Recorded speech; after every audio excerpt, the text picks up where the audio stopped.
6 months had passed since Ambassador Taesung walked out of the council chamber. Now he stood in a very different kind of meeting room. This one was on Frontier Station, a human outpost at the edge of explored space. The room was smaller than the council chamber. Less grand. Less intimidating. That was intentional. Representatives from 40 different species filled the space. Some sat in chairs designed for their body types. Others floated in specialized gravity fields. A few existed as projected holograms because their biology couldn't survive in oxygen-rich environments. But they were all here for the same reason. They wanted to talk about building something new. Ambassador Jae-hyun, who had taken over many of Taesung's duties, stood at the center of the room. He was younger than Taesung, only 35, but he had a gift for making aliens feel comfortable. He smiled at the assembled representatives. "Thank you all for coming," he said. 6 months ago, humanity left the Galactic Council. We didn't know what would happen. We didn't know if we'd survive. But here we are, and you're here with us. Some of you have left the council too. Others are still members but are here unofficially. All of you are here because you want something different. A Chilik representative clicked forward. The question is what? What are we building? Another council? Another hierarchy? Just replacing one set of rulers with another? No, Jae-hyun said firmly. That's exactly what we don't want. Humanity didn't leave the council to create Council version 2. We left to be free, and we believe all species should be free. He activated a holographic display. It showed a network of connections between different species, but there was no center. No pyramid, just links between equals. This is what we're proposing, Jae-hyun continued. A free trade network. No central authority. No mandatory fees. No permission required for expansion or development.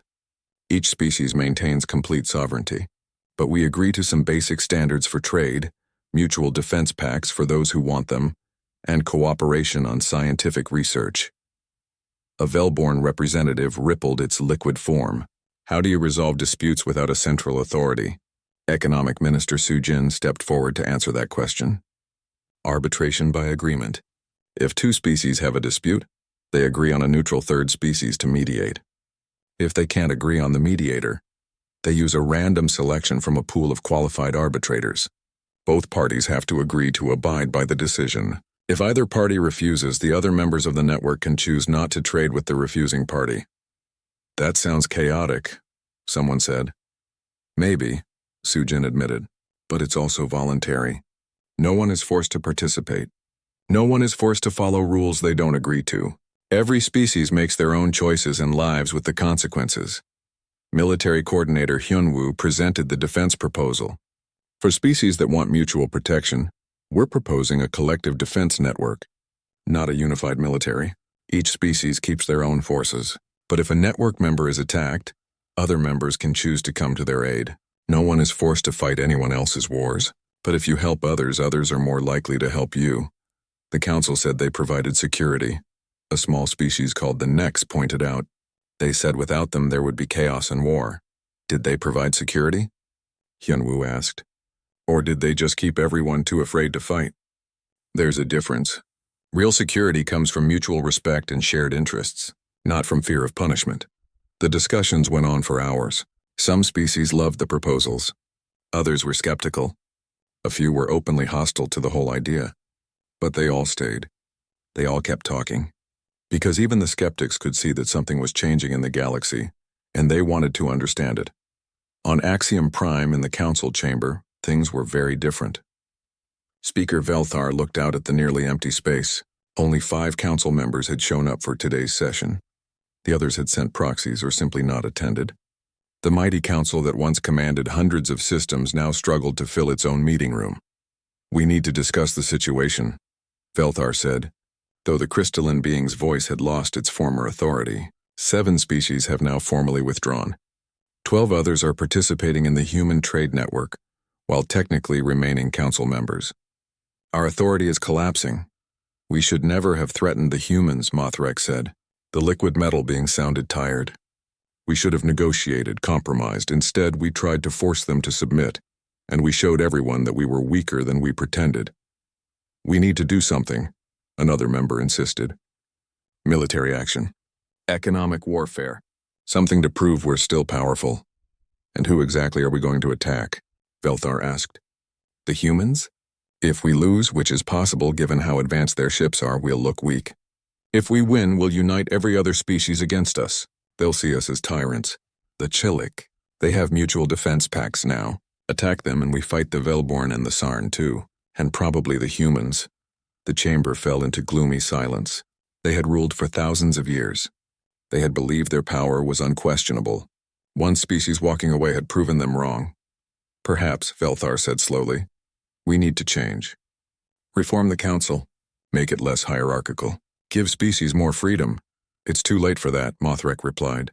The humans showed everyone that the council is optional. You can't put that genie back in the bottle. Species won't accept reforms. They'll just leave and join the human network. So what do? No one had an answer. Back on Earth, President Hana was in her office with her closest advisors. Taesung was there, back from his diplomatic duties. Sung-ho had come out of semi-retirement to see how his predictions had played out. Defense Secretary Dong Hyun and Economic Minister Ji Woo completed the group. The council is falling apart faster than we expected, Sung-ho said, and he sounded almost sad. They're down to 8 active members. The rest have either left or stopped participating. Axiom Prime Station is half empty. They're trying to maintain the appearance of authority, but everyone can see it's over. I almost feel bad for them, Taesung said. Almost. They had thousands of years to build something good. Instead, they built a prison and called it civilization. What's the status of our new network? Hana asked. Sujin pulled up data.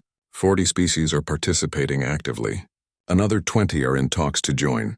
Trade is up 60% compared to our last year in the council. We're paying less in fees and getting better prices. The economic predictions were right. We're all better off without the council middleman. Military situation? Hana looked at Dong Yun. Stable. We've got mutual defense pacts with the Chilik, Velborn, Sarn, and 8 smaller species. Combined, our defense network is actually stronger than the council's remaining military. We've had no hostile incidents. The council is too busy trying to hold itself together to threaten anyone else. Hana walked to her window. She could see Seoul below bustling with life. Beyond the city, she could imagine the colonies spreading across 14 systems. Beyond that, the vast galaxy full of possibilities. You know what's funny? She said. The council said we needed them. They said we couldn't survive without their protection, their trade networks, their civilization. They were wrong about everything. They were wrong because they didn't understand what we understood, Sung-ho said. Power doesn't come from control. It comes from freedom. The council tried to control everyone, and that made them weak. We offered freedom, and that made us strong. It's spreading too, Taesung added. I'm getting reports from other parts of the galaxy. Species that never even met humans are starting to question their own local power structures. The idea that you can just walk away from unjust authority, that's powerful. It's changing how everyone thinks. Jiwoo smiled. We didn't destroy the council. We just stopped pretending we needed them. The council destroyed itself by revealing it had no real power, only the illusion of power. Hana turned back to face the room. So what now? What do we do with this new reality we've created? We live free, Taesung said simply. We trade with who we want. We explore where we want. We build what we want. We defend ourselves. We make our own mistakes and celebrate our own successes. We do what our ancestors always dreamed of doing. We live as free beings in a free galaxy. And if other power structures emerge, other councils, other empires, Hana asked, then we deal with them when they come, Dong Hyun said. But we've proven something important. We've proven that hierarchies and empires are optional. Any species that doesn't like their rulers can walk away. That's the real revolution here. Not military. Not economic. It's the idea that authority only exists when people accept it. Hana nodded slowly. She thought about that moment 6 months ago, when she made the decision to withdraw from the council. It had been terrifying. The risks had been enormous. They could have lost everything, but they hadn't lost. They had won. Not through violence, not through conquest. They had won by refusing to play a rigged game. Across the galaxy, the old order was crumbling. The council that had ruled for millennia was a shadow of itself. In its place, something new was emerging. Not perfect, not guaranteed to last, but built on a foundation of choice rather than compulsion, freedom rather than control. The emergency session began at midnight. President Hana sat at the head of a long table in the secure conference room beneath Seoul. Around her sat 15 of the most important people in human space. Military leaders, economic experts, colonial representatives, intelligence officers. All of them looked tired. None of them wanted to be there. But here they were, deciding the fate of humanity. Let's start with the facts, Hana said. Defense Secretary Dong Hyun, tell us where we stand militarily. Dong Hyun stood and activated the holographic display. Numbers and ship designs floated in the air above the table. It's not good, he said bluntly. The Council has roughly 40,000 military vessels. We have 370. Even if our ships are more advanced, which they are, we can't win a direct fight. Not even close. And what about our colonies? Asked someone from the other end of the table. We can defend our core systems for maybe 6 months if they attack in full force. Our outlying colonies would fall in weeks. We've been building our military as fast as we can, but we only had 70 years. They've had thousands. A heavy silence filled the room. Economic Minister Ji Woo spoke next. The economic picture is just as bad. 70% of our trade goes through Council-controlled space. If they impose full sanctions, our economy will collapse within a year. Millions will lose their jobs. Our colonies will run out of essential supplies. We'll face food shortages on some outer worlds. Colonial Representative Bora stood up, her face red with anger. So what? We just roll over and let them put chains on us? My people didn't leave Earth to live as second-class citizens in space. We came here to be free. Chief Diplomat Youngsik shook his head. Freedom doesn't mean much if you're dead or starving. We need to think practically. Maybe we accept their terms for now. Work within the system. Build our strength. In 50 years, 100 years, we'll be in a better position to resist. And how did that work out for the other species? Bora shot back. The Flecknar have been under supervision for 200 years. The Council never lets anyone out once they have them. This isn't a temporary thing. This is forever. The argument grew louder. Voices overlapped. Some people stood and gestured angrily. Others sat with their heads in their hands. Hana let them talk for a while. They needed to get it out of their system. Finally, she raised her hand for silence. Sung-ho, she said, looking at the elderly intelligence chief. You said you had information. Something that might change our thinking. Let's hear it. Sung-ho stood slowly. He was 78 years old and had spent 40 years in intelligence work. He had seen things that most people couldn't imagine. He activated his own display and new data filled the air. For the past 15 years, he began, we've been monitoring Council communications, not just official broadcasts, but internal messages between Council species. What we've found is very interesting. He brought up a chart showing economic data. The Council economy is failing. Their currency, which they want us to adopt, has lost 30% of its value in the last decade. Why? Because 3 major species are planning to leave the Council. They haven't announced it yet, but we've intercepted their internal discussions. They're tired of paying Council fees, tired of following Council rules, tired of being told what to do. Which species? Asked Dong Hyun. The Chilik Hive, the Velborn Collective, and the Sarn Unity. Together, they represent about 15% of Council economic activity. When they leave, and they will, the economic damage will be catastrophic for the Council.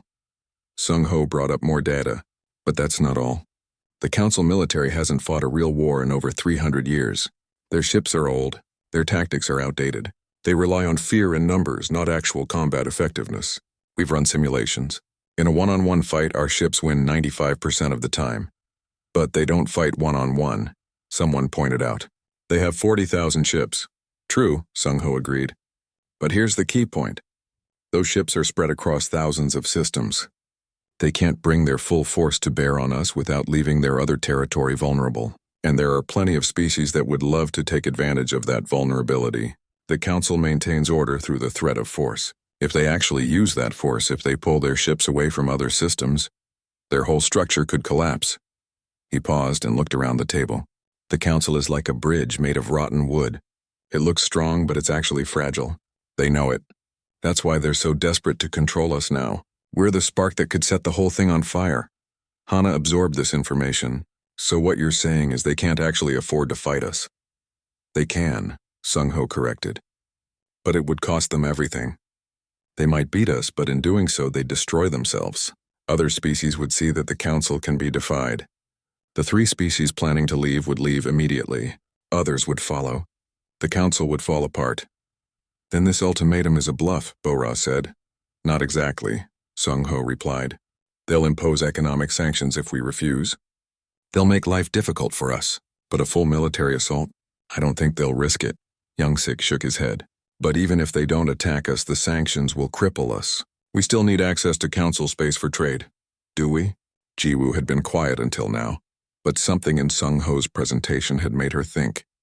What if we bypass the council entirely? Trade directly with individual species. Offer them better rates than they get through council channels. If 3 species are already planning to leave, they'd probably jump at the chance. That's illegal under council law, Young-Sik protested. Only if we're council members, Jiwoo countered. The room fell silent. Everyone understood what she was suggesting. It was so simple, so obvious that no one had thought of it. The council had power because species accepted their authority. But what if a species simply didn't? You're talking about withdrawing from the council entirely, Hana said slowly. Yes, Jiwoo replied. We don't fight them. We don't negotiate. We just leave, walk away, make our own deals with whoever wants to trade with us, defend our own territory, live by our own rules. That's insane, Young-Sik said. No one has ever done that before. Maybe that's why it might work, Bo-Ra said quietly. Hana looked at each person around the table. She could see the fear in their eyes, but she could also see something else, hope, possibility. The crazy idea was taking root. Dong-hyun, she said, if we withdraw from the council and they impose sanctions, can we defend our territory? Against economic pressure? Yes, it will be hard, but if we establish direct trade with even a few species, we can survive. Against a military assault? As Sung-Ho said, I don't think they'll risk it. But if they do, we can make it very costly for them. Hana turned to her intelligence chief. Sung-Ho, you've been doing this longer than anyone. What do you really think will happen if we walk away? The old man smiled. I think the council will panic. I think they'll threaten and bluster. I think they'll impose sanctions. And then I think they'll watch as their whole system falls apart. Because once we show that it's possible to leave, everyone else who's been thinking about it will follow. Hana stood and walked to the window. Outside, she could see the lights of Seoul stretching to the horizon. 4 billion people lived on Earth. Another 2 billion lived in human colonies across 14 systems. All of them were depending on the decision made in this room tonight. She thought about her grandfather. He had fought in the last major war on Earth, back before humanity united and reached for the stars. He used to tell her stories about courage. Real courage, he said, wasn't about being unafraid. It was about being terrified and doing the right thing anyway. She turned back to face the room. I've made my decision. 3 weeks after the walkout, Captain Minji stood on the bridge of the exploration vessel Determination. Through the viewing screen, she could see the gas giant they had discovered. It was beautiful, with swirling bands of orange and purple. But Minji wasn't interested in the view. She was interested in what her sensors had found. Confirmed, her science officer reported. Massive deposits of helium-3 in the upper atmosphere. Easily extractable, this could fuel our fusion reactors for the next 100 years. Minji smiled. Send word back to Earth, then deploy the extraction equipment. Let's get to work. Her communications officer looked worried. Captain, this system is unclaimed, but it's close to council space. Shouldn't we wait for authorization? Authorization from who? Minji asked. We're not council members anymore. This system doesn't belong to anyone. Standard space law says first arrival has claim rights. We arrived first. Start extraction. The crew got to work. Within hours, the automated extraction platforms were deployed and beginning to harvest the valuable gas. Minji was reviewing the efficiency reports when her tactical officer spoke up. Captain, we have incoming vessels. 2 ships. Council patrol design. Let me see them, Minji ordered. The tactical display showed 2 medium-sized vessels approaching at standard patrol speed. They were Flecknar ships, one of the Council's member species. Minji had dealt with Flecknar patrols before. They were usually polite but firm about Council regulations. They're hailing us, the communications officer said.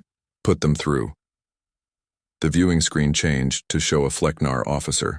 The being had 4 eyes and skin that shifted colors based on emotion. Right now it was showing orange and red, which Minji knew meant confusion and concern. Human vessel, the Flecknar said. You are conducting resource extraction in an unclaimed system without council authorization. This is a violation of galactic resource management protocols. Cease operations immediately and withdraw from the system. Minji kept her voice friendly but firm. Patrol vessel, this is Captain Minji of the Determination. We appreciate your concern, but we're not violating any laws. This system is unclaimed. We have a legal right to extract resources here. You must have council authorization for any resource extraction operation, the Flecknar insisted. That's a council regulation, Minji replied. And humanity is no longer a council member. Council regulations don't apply to us. We're following standard space law, which says unclaimed systems can be used by any species that arrives first. We arrived first. We're staying. The Flecknar's skin colors shifted rapidly, cycling through shades that Minji couldn't interpret. The officer was clearly unsure how to proceed. This had probably never happened before in his career. I will need to contact my superiors, he said finally. You do that, Minji said pleasantly. We'll be here doing our work. Have a nice day, she cut the connection.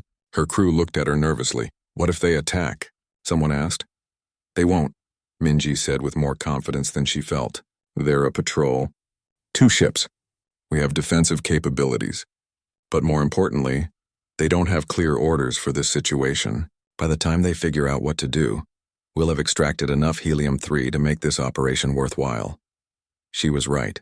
The patrol ships stayed in the system, watching, but they didn't interfere. 3 days later, Minji received new orders from Earth.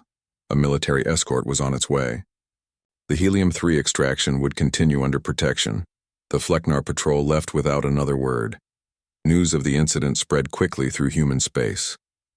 Other captains started reporting similar encounters. Human ships were going about their business, and council vessels didn't know how to respond. The usual threats of sanctions and council justice didn't work anymore. Humanity wasn't bound by council rules. On Earth, Economic Minister Jiwoo was watching the situation closely. She had been worried about the economic impact of leaving the council. The first week had been scary. Several major trade partners had immediately cut ties, afraid of council sanctions. Human stock markets had dropped 15%. There were protests in some colonies demanding that Earth rejoin the council. But then something unexpected happened. Some species started reaching out privately, not official communications, secret messages through back channels. They wanted to know if humanity was serious about independent trade agreements. The first species to make contact officially was the Chilik hive. Jiwoo met with their representative in a secure facility outside Tokyo. The insectoid being clicked and chittered, its translator converting the sounds to human speech. We have been trading with you secretly for 3 years, the Chilik admitted. Council regulations say we must sell our crystal matrices through council distributors. They take 40% as fees. You offered us direct trade at 15%. We have been taking that deal and hiding it from the council. Jiwoo tried not to smile. And now? Now we want to make it official. The Chilik hive is withdrawing from the Galactic Council. We will establish a formal trade alliance with humanity. We have resources you need. You have technology we want. Together we both benefit more than we ever did under council control. The announcement sent shockwaves through the galaxy. The Chilik were one of the council's founding members. Their departure was devastating to council credibility. Within days, the Velborn Collective announced they were leaving too. Then the Sarn Unity. Just as Sung-Ho's intelligence had predicted, the council tried to respond. They issued threats. They moved military vessels to intimidate the departing species. They increased sanctions against humanity, but it was too late. The dam had broken. Other species, younger ones who had always chafed under council rule, started asking questions. If the Terlik could leave, why couldn't they? If humanity could trade independently, why couldn't they? The council's authority had always rested on the assumption that everyone needed them. Now that assumption was being challenged. Captain Minji watched all this from her ship. The Determination had moved on to explore other systems. She found 2 more promising resource sites. Both times council patrol showed up. Both times they watched but didn't interfere. The pattern was clear. The council didn't know how to handle species that simply ignored them. On a human colony world called New Busan, Governor Sang-woo was dealing with his own challenges. The council sanctions meant that some supplies weren't arriving. Food shipments from council-aligned agricultural worlds had stopped. Medical supplies were running low, but Sang-woo had been preparing for this. He contacted the Chilik directly, bypassing council trade networks. The Chilik could provide what his colony needed at better prices than the council distributors had charged. Within a month, New Busan's supply problems were solved. It's actually better than before, Sangwoo reported to Earth. We're paying less and getting higher quality goods. The council was just a middleman taking a cut and slowing everything down. Back on Earth, President Hana was meeting with her advisors again. 2 months had passed since the walkout. The situation was still unstable, but the initial fears hadn't materialized. 3 species have left the council, Sung-ho reported. 5 more are seriously considering it. The council's economic power has dropped by 20%. Their military is stretched thin, trying to maintain presence in their remaining territory. We're receiving trade inquiries from 12 species, including 2 that are still officially council members. What about the threats of military action? Hana asked. Nothing concrete, Defense Secretary Dong Hyun said. They moved some ships around to make a show of force, but they haven't attacked anyone. I think they're afraid that if they start a war, more species will leave. They're trying to hold things together, but it's not working. Hana allowed herself a small smile. We took a gamble. We walked away from the biggest power structure in the galaxy. Everyone said we were crazy. We were crazy, Ji-woo said. But we were also right. The council was a house of cards. It looked strong, but it was actually fragile. All it took was one species willing to walk away to show everyone else that it was possible. What happens now? Hana asked. Now we build something new, Ji-woo replied. We're already in talks with the Chilik, Velborn, and Sarn about forming a new alliance. Not like the council. Something voluntary, something equal. Species working together because they want to, not because they're forced to. Hana nodded. The risk had been enormous. They could have been crushed. They could have been isolated and destroyed. But they had bet that the council's power was more illusion than reality. They had bet that other species would see their example and find their own courage. They had been right. The council chamber looked exactly the same as it had 2 days ago.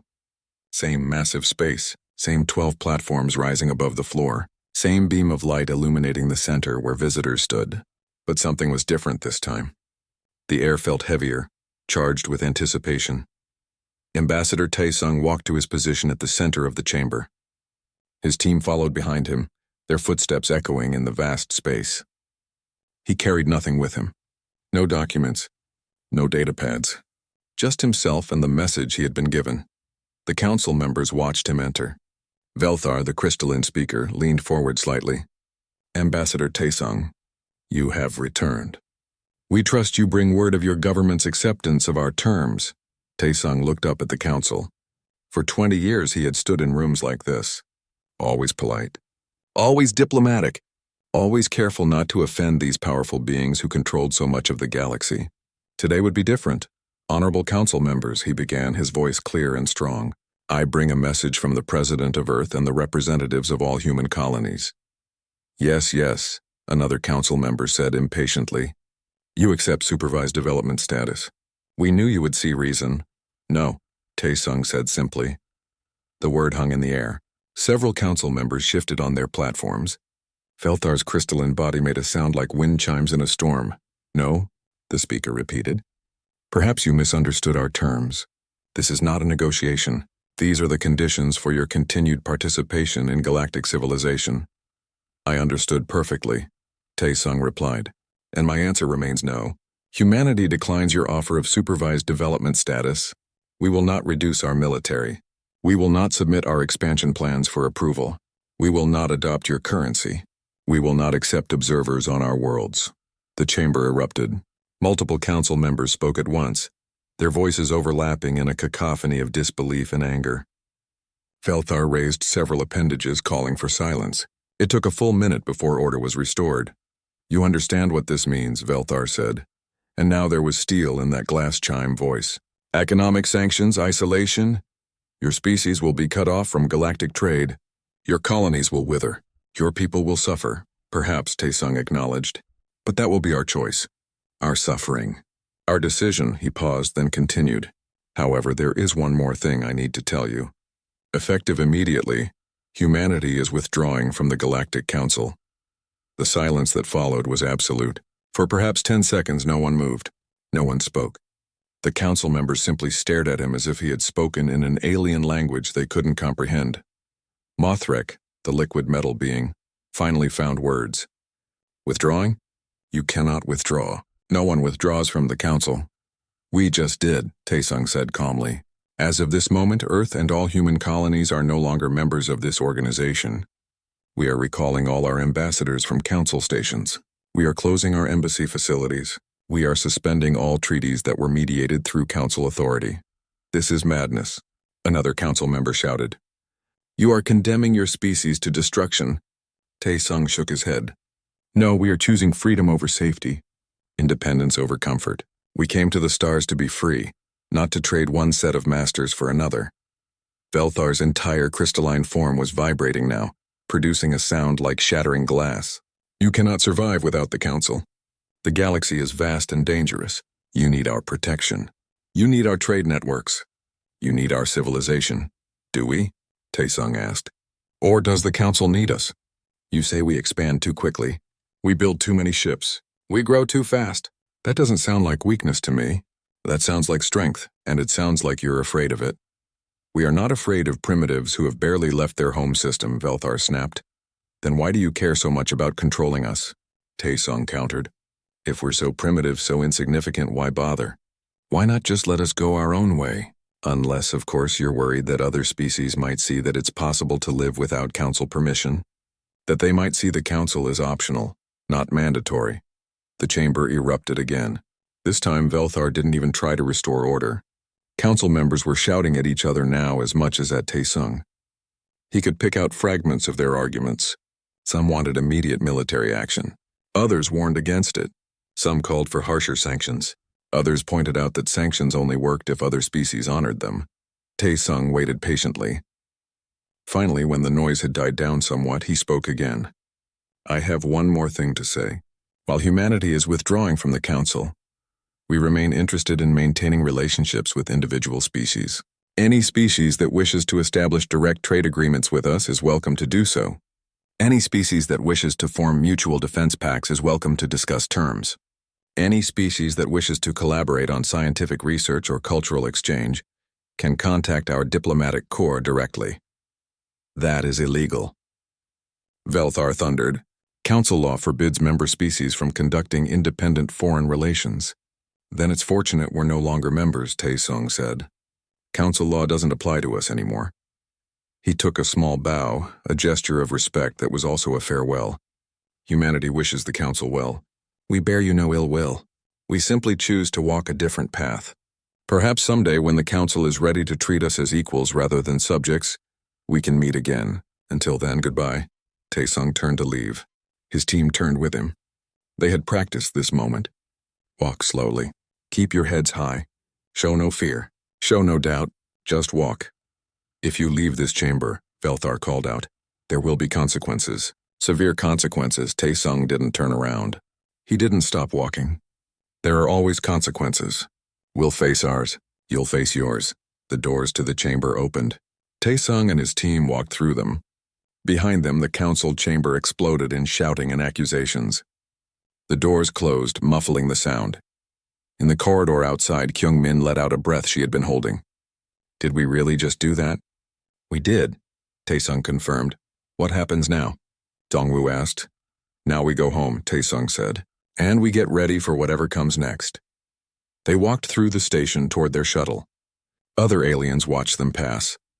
Word was already spreading. The humans had refused the council. The humans had walked out. The humans had left. Some of the watching aliens looked shocked. Others looked afraid. But some, Taesung noticed, looked intrigued. Even envious. As if they were thinking that if humanity could do it, maybe they could too. The shuttle was waiting in its dock. Taesung and his team boarded quickly. As soon as the doors sealed, the pilot began departure procedures. Within minutes, they were clear of the station and jumping to faster-than-light travel. Taesung sat in his command chair and activated his communicator. President Hana appeared on the screen. It's done, he told her. Hana's face was unreadable. How did they take it? Badly, as expected. Any indication they'll attack? Not immediately. They're too busy arguing with each other. But Madam President, we've just kicked over a very large anthill. I don't know what will come crawling out. Hana nodded. Neither do I, but we've made our choice. Now we live with it. Come home, Ambassador. We have a lot of work to do. The screen went dark. Taesung leaned back in his chair and closed his eyes. In the space of 3 minutes, he had ended 70 years of humanity's relationship with the galactic community. He had spoken words that could never be taken back. He had set humanity on a path with no guarantee of success.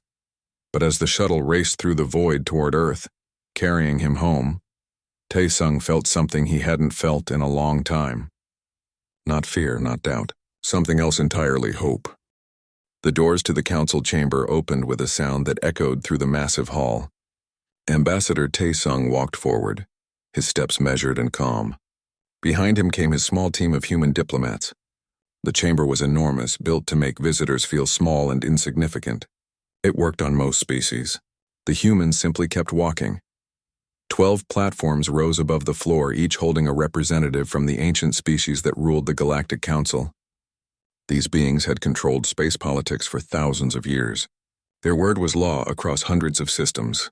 Until today, humanity had followed their rules without question. Taesung stopped at the center of the chamber. A beam of light illuminated him from above. He looked up at the council members, his face showing no emotion. He had been a diplomat for 20 years. He knew how these meetings worked. They would speak down to him. They would make demands. They would expect him to bow and agree. Speaker Velthar spoke first. The crystalline being's voice echoed through the chamber like glass chimes. Ambassador Taesung of Earth, we have summoned you here to discuss a matter of great importance. Humanity has been part of our galactic community for 70 years. In that time you have shown concerning behavior. Taesung said nothing. He simply waited. Let them talk, he thought. Let them show their hand. Another council member spoke. This one was Mothrek, a being that looked like flowing liquid metal. Your species expands too quickly. You claim new systems without proper authorization. You build military vessels at an alarming rate. You refuse to adopt our standard currency systems. You terraform planets without council approval. A third voice joined in. You are too independent, too aggressive, too unpredictable. Velthar raised one crystalline appendage. The other council members fell silent. Therefore, the council has decided. Humanity must accept supervised development status. You will submit all expansion plans for our approval. You will reduce your military by 40%. You will adopt council currency within 5 years. You will allow council observers on all your colony worlds. Taesung felt his jaw tighten. Supervised development status. It was a polite term for surrender. Species under that status had no real freedom. Every decision had to be approved by the council. It could take years to get permission for anything. Some species had been under supervision for centuries. And if we refuse? Taesung asked, his voice steady. Velthar seemed to smile, though it was hard to tell with a crystalline face. Then you will face immediate economic sanctions. No council species will be permitted to trade with you. Your ships will be denied access to council space. Your colonies will be isolated. You will be alone in a very large and dangerous galaxy. The threat hung in the air. Taesung looked at each council member in turn. They all watched him with the same expression. Confidence. They believed they had won before the game even started. They had thousands of systems. Humanity had 14. They had fleets that numbered in the tens of thousands. Humanity had hundreds of ships. The choice seemed obvious. I need to speak with my government, Taesung said. Of course, Velthar replied. We are not unreasonable. You have 48 hours to consult with Earth. Return here with your answer. We expect you will make the wise choice. The meeting was over. Taesung turned and walked out, his team following. None of them spoke until they were safely back on their shuttle. Once the door sealed, Kyungmi and his deputy let out a long breath. They really did it, she said. They're trying to put chains on us. They're scared, said Dongwu, the military attaché. That's what this is really about. We're growing too fast. We're not following their rules. We're showing other species that the council isn't all-powerful. Taesung sat in his chair and closed his eyes. Get me a secure channel to Earth, direct to the president. We don't have much time. The shuttle left Axiom Prime Station and jumped into faster-than-light travel. Inside, Taesung prepared his report. He knew what most people on Earth would think. They would see the numbers. 14 systems versus thousands, hundreds of ships versus tens of thousands. The logical choice was submission. Accept the terms. Live under council control. Wait for a better opportunity. But Tae-sung had spent 20 years dealing with the council. He had seen how they worked. He had watched them crush species that showed too much independence. He had seen proud civilizations reduced to begging for permission to expand their own colonies. He had watched the council drain resources from younger species while giving nothing in return. The council called it order. They called it peace. They called it civilization. Tae-sung called it something else: control, domination, fear. His communicator beeped. The secure channel was ready. President Hana's face appeared on the screen. She looked tired. It was late evening in Seoul, where the government headquarters stood. "Ambassador," she said, "I've been expecting your call." "What happened?" Tae-sung told her everything. He spoke for 20 minutes, laying out every detail of the meeting. When he finished, Hana sat in silence for a long moment. 48 hours, she finally said. "That's not much time to decide the future of our species." "No, Madam President.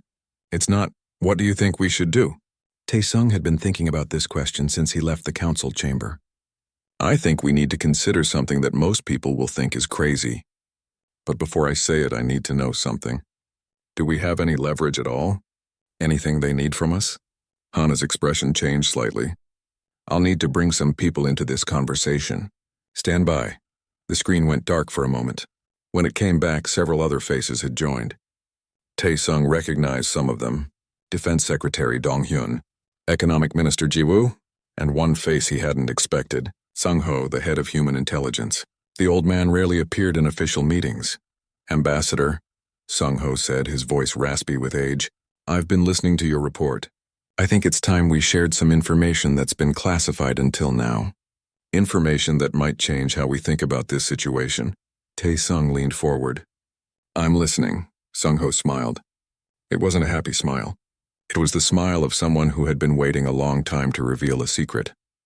"The council isn't as strong as they pretend to be," he said. "In fact, they're falling apart. And they know that we know. That's why they're so desperate to control us now before it's too late." The screen filled with data, charts, communications intercepts, economic reports. Tae-sung read quickly, his eyes widening with each new piece of information. Everything was about to change.